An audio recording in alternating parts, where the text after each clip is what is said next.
Scott Ritter and Diane Sare, and Diane is a candidate for the United States Senate. So let's go back a little bit and talk about uh, the ballot access.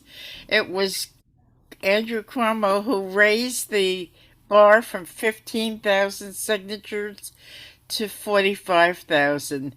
Can you give our viewers a little overview of exactly why that was done, in your opinion? Well, why it was done is to make sure there's no dissent. If you're going to plunge the nation into potential nuclear war and economic collapse, then it behooves the ruling parties, which seem to have the one area they agree is on plunging us into war, to make sure there's no dissent and to make sure that there is no voice of opposition or anyone who could raise any questions. And I actually put out a statement asking whether the suppression of my campaign is the prelude to nuclear war. Now, their alleged excuse for this is that they are creating a $100 million slush fund for matching funds in the US elections. And they said that they are so concerned about the taxpayers' money. I know many New Yorkers may not realize it, but the legislature purports to be very concerned about how they spend your money. And therefore, they don't want to waste any matching funds on frivolous, they use the word frivolous candidates. Now, as a federal candidate, I am not even eligible for these matching funds. And the matching funds don't even kick in until 2024. But nonetheless, they tripled the petitioning requirement. And I will tell you, the 15,000 signatures was already so onerous. You might remember when John McCain was running for president, he was a major Republican Party candidate. He was unable to even get the 15,000. So they take something that's already difficult and tripled it.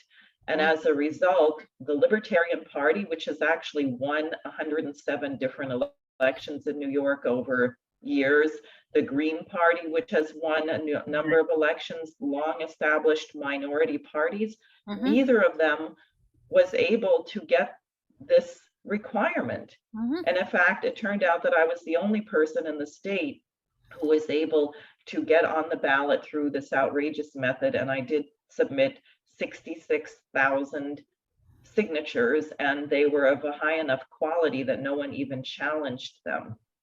When your campaign first reached out to me and they told me that you had garnered those number of signatures, I thought, wow, Howie Hawkins, who's been involved in politics in New York State for many years, who's running on the Green Party line for governor this year, he wasn't even able to come close to that.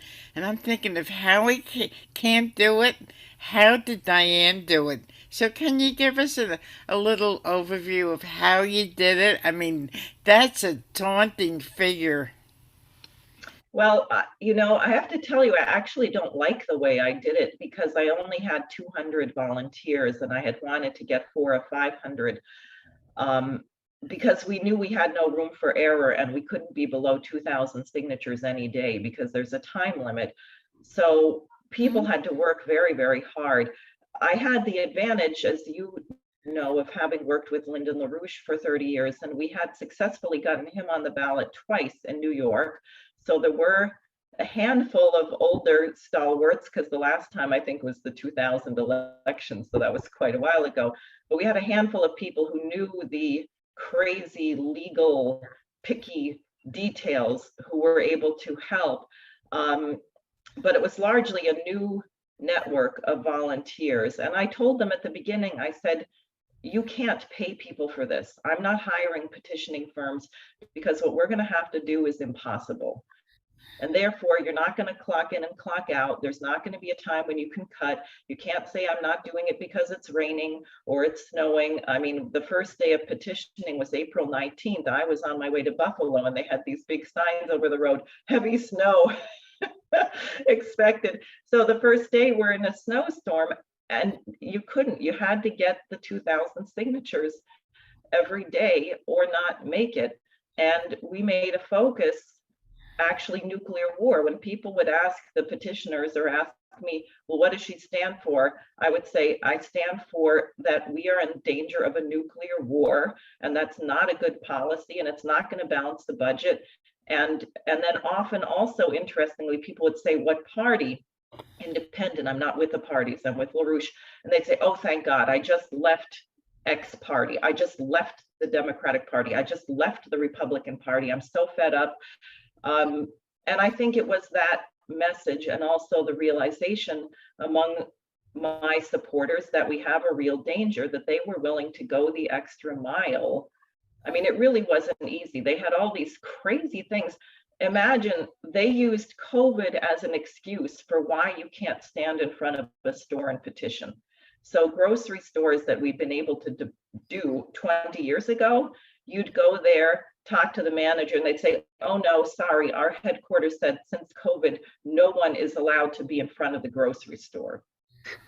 So it was just every kind of imaginable hurdle. I mean, sometimes you resorted to guerrilla tactics. You just go to one grocery store, only talk to people as they were leaving, and pray that no one went in and told the management you were out there, last as long as you could, and run to the next grocery store.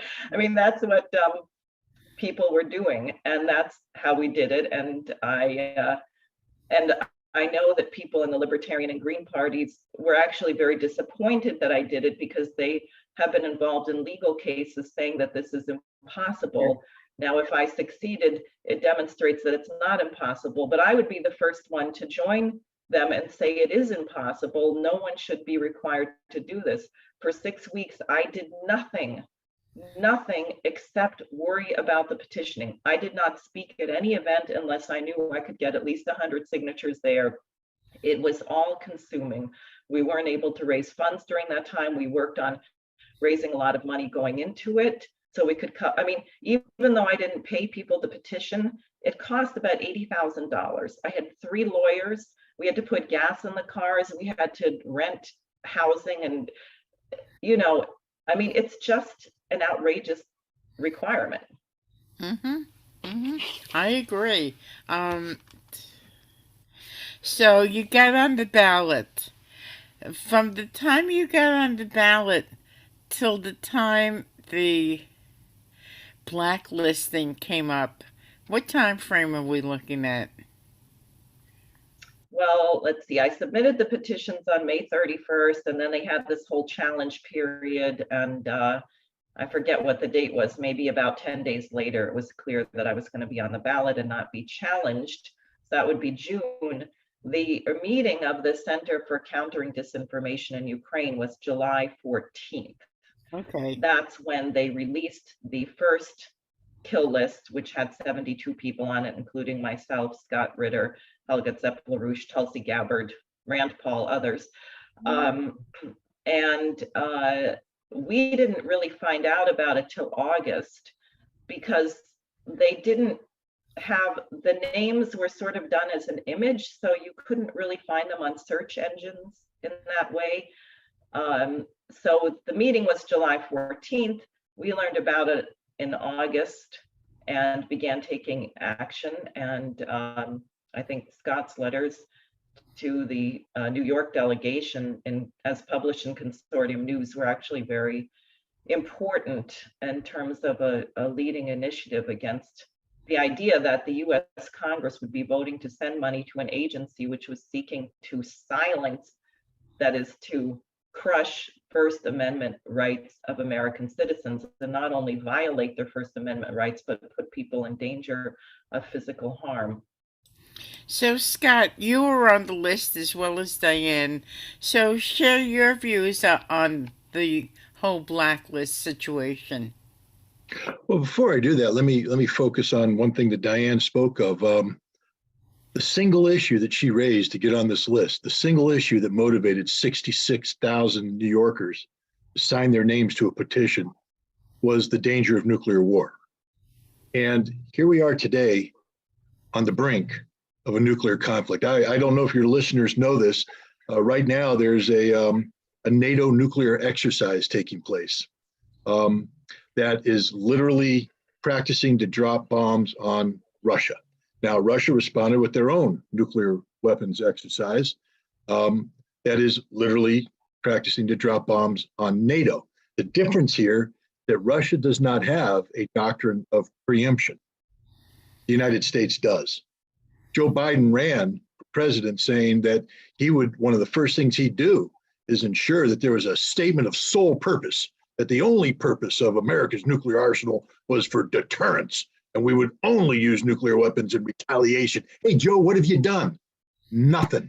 And right now we have a situation where NATO is practicing the use of employing American nuclear weapons at a time when America has a doctrine of preemption that's been in place since the Bush administration, uncontradicted by anything this president said, and at a moment when the Ukrainian president, whom we've elevated to be, the modern version of Winston Churchill, King Leonidas, has openly called for NATO to launch a preemptive nuclear attack against Russia as a means of deterring a Russian nuclear attack on Ukraine that no one's talking about but the West. So the reason why I bring this up is, wouldn't it be nice if Diane Sare was on the stage with one of the most powerful men in America, the Senate Majority Leader, Chuck Schumer, who is singularly empowered to ask questions about national security, to stare across the desk at Joe Biden and say, what about that sole purpose statement, Joe? Wouldn't it be nice if Diane was there to represent those 66,000 New Yorkers who put their names on a piece of paper and said, this is what we believe in. This is what we want. This is important to us. And it's a discussion that should be had, not just here in New York with Diane taking the lead, but throughout America, which is why it's imperative we get people like Diane put in positions of authority where they can bring this issue to the forefront. But instead, she's denied access. But it's not just denied access. She's denied access and placed on a blacklist. But it's not a blacklist. It's a hit list. It's an assassination list where she could be killed.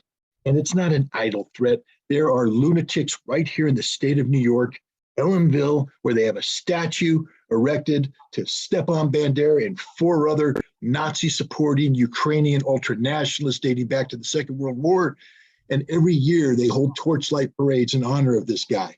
These people live here in America. We live in the day and age of political violence.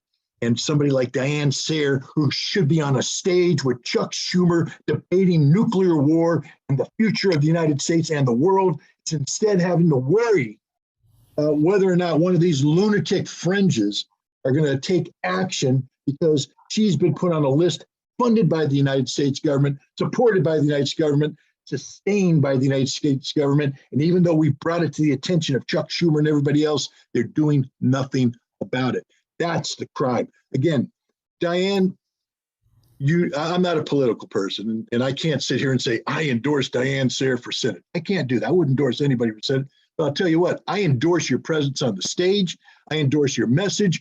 I endorse the fact that you alone seem to understand what's important to this world, and that is having a future for our children, for our grandchildren, and their children, and generations following, the future that we deny to everybody if we have a nuclear conflict. So I want you on that stage, Diane. I want you speaking out on behalf of the people of New York.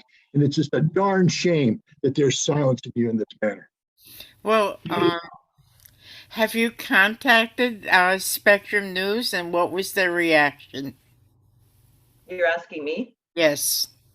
Yeah, and just so to be very clear, because I don't know that we've gone through it. So there is a debate scheduled for October 30th at 7 p.m. with Chuck Schumer and Joe Pinion, the Republican nominee, who I've reached out to through intermediaries, who has refused to debate me without Schumer, and who says he is not going to take a position on the Russia-Ukraine conflict because he wants to stay on message, whatever message that is. You don't take a position on the major threat to civilization at the moment. Yes, people from my campaign reached out to Spectrum News, And their response was, oh, no, it wasn't an oversight. We have a standard. Not only does she have to, leap through hoops and do crazy things to get the 66,000 signatures, only to be blacked out by the mainstream media, but she has to have a showing of at least 15% in our polls.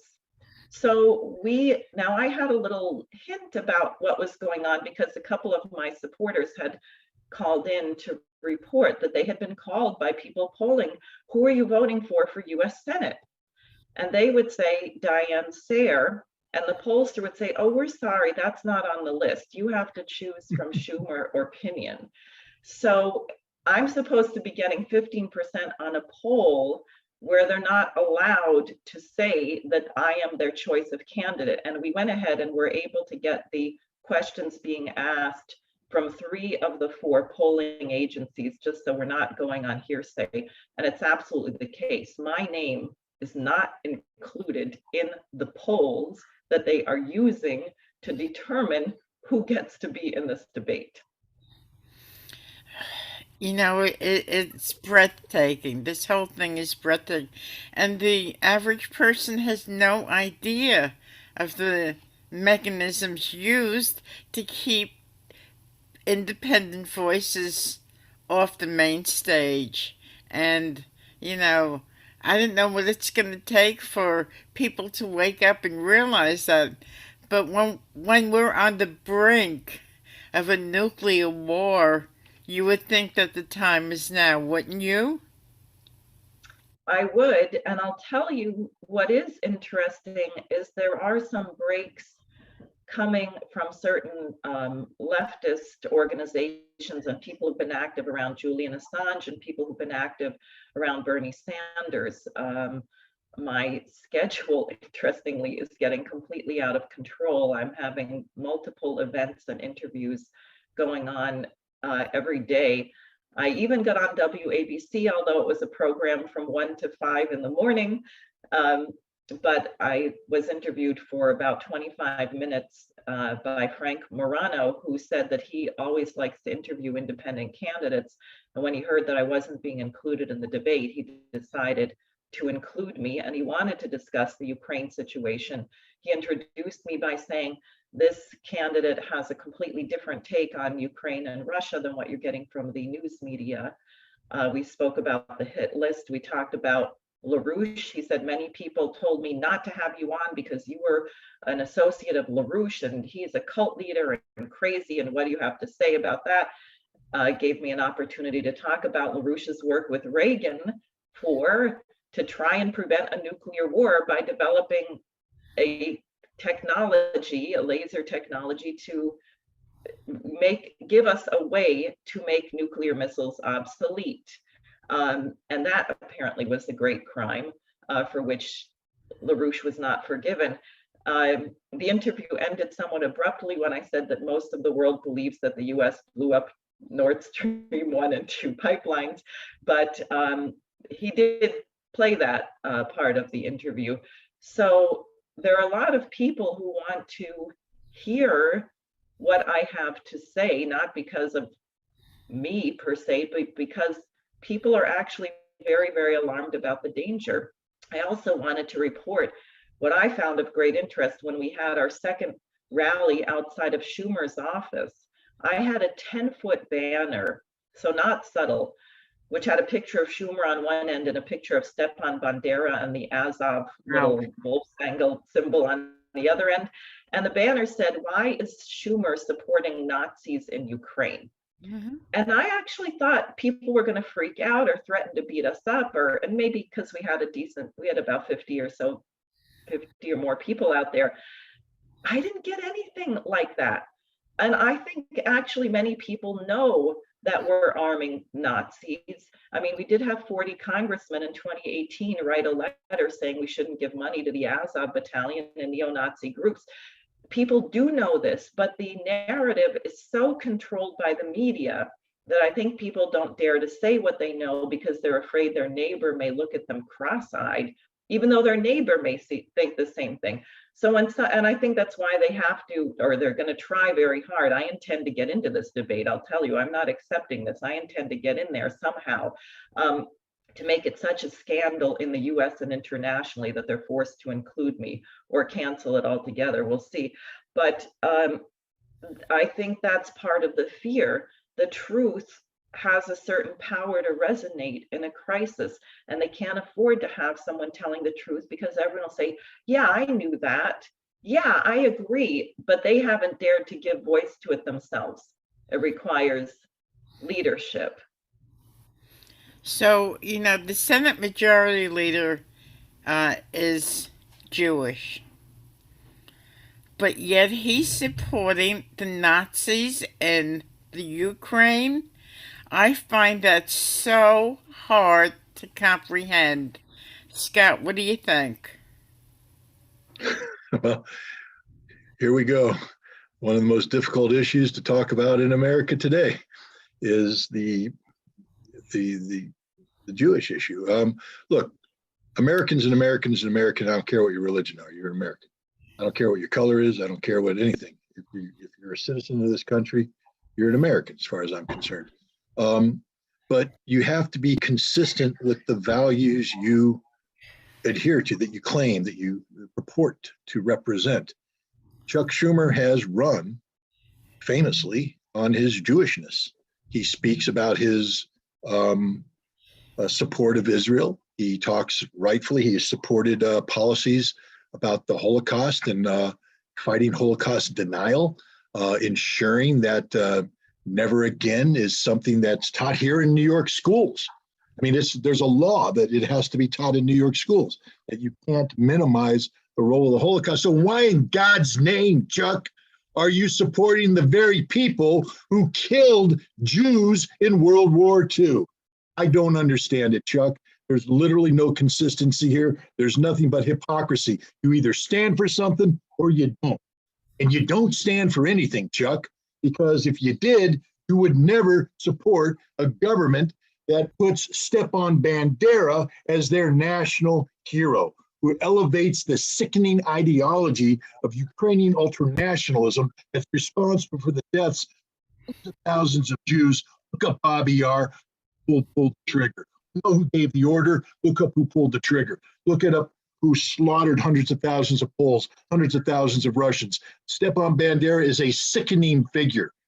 And anybody who supports him or supports a government that treats him like a hero is a sickening individual. And Chuck Schumer, you fit that definition.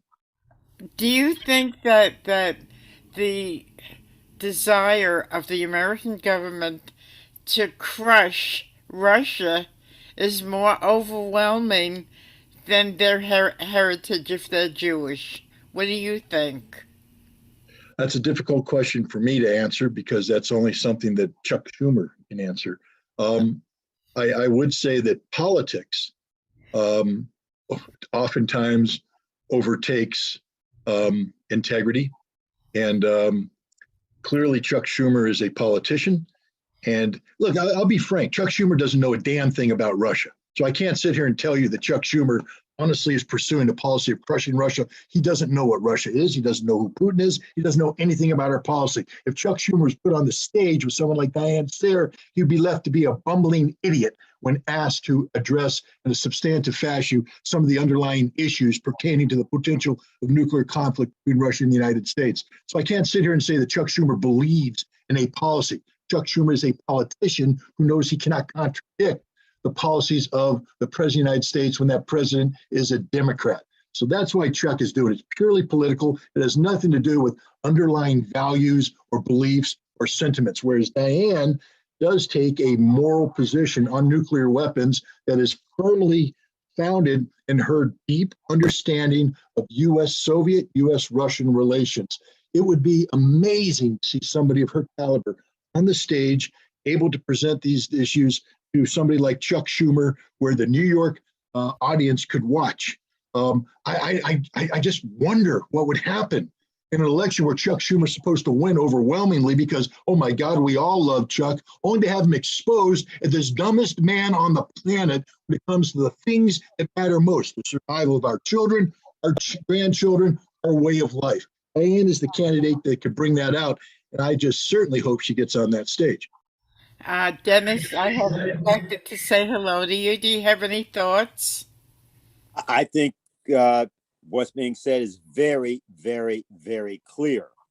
I would just like to point out to people that are watching this that many know now about an intervention against Alexandria Ocasio-Cortez that was done by one of Diane's campaign staffers, and it sort of blew up all over the internet. You know, there are now over 25 million people in various countries that have seen this. And here's what's interesting. People simply responded to what was said by Jose Vega. Jose Vega is a young man from the Bronx that has intervened and asked questions of Kamala Harris, of another congressman by the name of Bowman, who's up from the Bronx, and AOC. That's what he does because he believes that you're supposed to hold the Congress accountable or the president. You go and you talk to these people. And what has happened is some people have tried to attack what he did. And his response has been, where's everybody else? You know, if you don't like the way I did it, what about you? Why don't you do this? This is a point of life and death. We're talking about thermonuclear confrontation. I mean, he's enough, you know, he points out he said, you know, I was like 2 years old when 9/11 happened, you know, so I don't have any memory of the United States really before 9/11. But I'm looking at this country in which I'm told about, and he knows something about the lethal nature of the weapons, but he knows something about the Bronx. He knows something about having tried to get AOC to help on housing conditions in the Bronx and having questioned Kamala Harris on how you're going to have all this money going for wars and none of the money going to develop employment for people. So I would just say that it's going fine. This is all on my only comment that's needed in what has already been stated is that what Scott talked about when he said, I'm not going to sit there and tell you I endorse Diane. I don't know a lot of things about, but I endorse that she's got to be on that stage. That's America. That's the whole, if people began to take that position and not just take it, advocate that, you would deal with most of the divisiveness in America right now. Because half of the problem for the reasons that people are so divided is they don't know what the other person is saying. They never hear the other person. They're never in a position to actually have the ideas discussed in a way which is intelligent. And most important, what we're looking at right now is there's financial matters here. There's the impending financial collapse. There's a lot of things driving this war that have nothing to do with Ukraine. And I believe that that if we, in fact, go to the American people and allow them to hear Diane and allow them to hear that discussion, they will see that these people and this war is not right. Americans should not be in it. We should not be paying for it, and that people will pull out of it. And that's what the concern is. Diane, would you say that because you've been shut out of the debates, you don't have much media coverage, that Chuck Schumer can get away with doing the things he's doing just because he knows that nobody's gonna talk about his accountability? Well, you know what? I believe that our universe is just. So whether it's now or later, Chuck Schumer will find that he is held accountable for what he's doing. So I don't think he is going to get away with it. Whether he gets away with it right now, I'm not sure, because I can tell you that people really hate him. People are fed up. They want every incumbent, you know, he's been there since close to the Civil War, I think, and as has Pelosi and a whole bunch of people have been there for what seems like centuries, or as Dennis was describing, Jose Vega, who's what, 23 years old. Schumer's been in the Senate longer than this guy has been alive.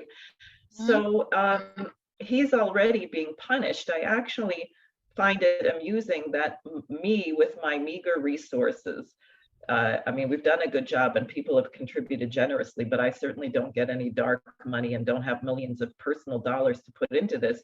With an all volunteer staff, limited funding, clearly I am the most terrifying political candidate in the state, because the lengths they have gone to try and silence me and not allow me to speak and not allow people to know me. And I would say people should not be disheartened, because believe me, the bad guys, the ones running this policy, know me very well. That's why I'm on the hit list. They know me very well. It's the regular population we have to reach, which is what they want to prevent. Obviously, if you have a policy that's jeopardizing the lives of the majority of the population, what you depend upon is keeping them divided, keeping them debating stupid, petty issues that have no real relevance in the future, and not allowing them to unite on the major life and death issues that will affect their future. So, what did the next 3 weeks look like for you, Diane? No sleep. It's just, I'm going from one event to the next. I'm hoping to actually be able to pull in some more funds to be able to do more billboards and radio ads and things like that. I'd like to puncture the blackout. As I said, I intend to get into this debate. I mean, every bit of pressure we can bring to bear on Spectrum to make a scandal out of this, including international press. I was interviewed actually by someone in the UK this morning, and clearly they have a similar problem there. And he was telling me about a friend of his who tried to run for parliament. And there they have something about equal time where all the candidates get to be on television. Well, his friend was given 6 seconds. So it's, it's similar. I actually proposed on that show because I noticed I have so many followers on Facebook and Twitter who are in the UK, New Zealand, Australia, that perhaps those of us who are victims of the Five Eyes regime should really unite much more consciously to shut this down. So the next 3 weeks are going to be, a challenge, a straight out sprint. But I also have to say that I'm not disappearing after November 8th. How could I? We have too much on the line, too much to lose. And my campaign is pulling together a phenomenal movement. I just participated in a conference on Saturday of 100 20-year-olds who are concerned about the green agenda, the Malthusian idea of shutting down energy and the impact it's going to have on third world countries, and why we need nuclear power and why we can't have a nuclear war. And they are very active and they want a future. So this will be a sprint through November 8th, a quick breath to regroup, and then to continue to fight. Or maybe we'll make the breakthrough and I'll get on there and mop the floor with Schumer, which would be really fun, and something else will happen. So, yeah, that would be very interesting. I'd love to see that. So if anybody wants to volunteer for your campaign, send you a contribution, knock on doors, make phone calls, how could they reach you? The website is Sare, and that's just 4 letters, SARE, for Senate.com, SareForSenate.com, and people can sign up there for everything. You can also find me on Facebook and Twitter and Telegram and even TikTok, I have to admit. Great. So does anybody have final thoughts? Beyond wanting to see Diane Sare on a TikTok video, no, I will say this, that I will do everything I can, Diane, to help you get on that debate. I have limited means, but it's so important, as Dennis said, that a democracy doesn't exist unless all views are heard equally and given equal time to participate in the debate, discussion, the dialogue that makes, that empowers an audience. And that's an audience that's empowered with knowledge and information becomes an informed constituency. And then suddenly we start electing the right people to office, and America functions the way it's supposed to, and problems get solved. And wow, that's where we're at, instead of what's happening, which is we continue to elect the same stultified, special interest controlled dinosaurs into office, and nothing changes, and people lose hope. And when in a democracy, when the people lose hope, it's over, because we're supposed to be government of the people, for the people, by the people. And when you remove the people from the process, what are we a government of? I don't know, but I wish you the best, Diane, and I will do everything I can to help you out. Dennis, have any final thoughts? Yes, I say this, just this. Wouldn't it be wonderful if the very anniversary of the Cuban Missile Crisis, which began, if you take the 13 days between October 16th and October 29th, there's a larger period of time, but that's the period that everybody talks about. And that's what we're in right now. Wouldn't it be wonderful if the American people, different people, young, old, whatever, confronted every member of the Congress and Senate and asked them the question, why are you doing nothing to prevent us from going to thermonuclear war? What's your motivation for supporting this? And then if those kinds of interactions became the basis of what people around the world saw America as, think about the effect on all kinds of people all over the world. They're always told about how democratic processes in America are the example for what they're supposed to do in their countries. What if that really occurred? I think that's something clearly in the power of each American, in whatever way they can do it. I mean, obviously people are limited in certain ways and some people are not. Young people don't have the same limitations, for example. They have a lot of time, they have a lot of energy, they have a lot of capability, and they, more than anybody else, should hold these people accountable, because they've come into a world which has been defined by a kind of process of war, as Scott's already, and he knows very well. It's a process he tried to stop back in the 90s, before we got to the World Trade Center and all the other things. So I believe that that's what we could do.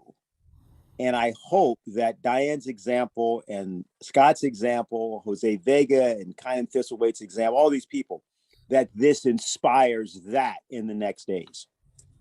Wow, really great. I've really enjoyed this conversation, and we have